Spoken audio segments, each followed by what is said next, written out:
আরে বা আমার গাড়িটা তো অনেক সুন্দর। আরে ওইটা কে আসতেছে? ওইটা তো দেখি নানি আসতেছে অনেকদিন পর। আরে আমার নাতি দেখ তোর জন্য কি নিয়ে আসছি, ভুট্টা নিয়ে আসছি। দাও নানি, এটা এখন আমি রেসিপি করব। এই যে আপু, এটা দিয়ে আমাকে রেসিপি বানায় দাও। আচ্ছা ঠিক আছে, প্রথমে ভুট্টার খোলসগুলো বের করতে লাগবে।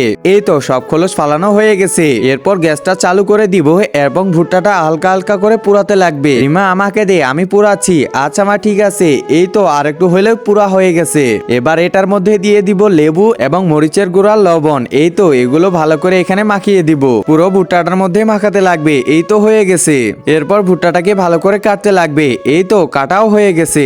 একজন মা কতটা আপন হয়ে থাকে, যার মানেই তাকে জিজ্ঞাসা করে দেখো। তো দেখা যাক বন্ধুরা, এই মায়ের জন্য কে ভিডিওটিতে লাইক এন্ড সাবস্ক্রাইব করে।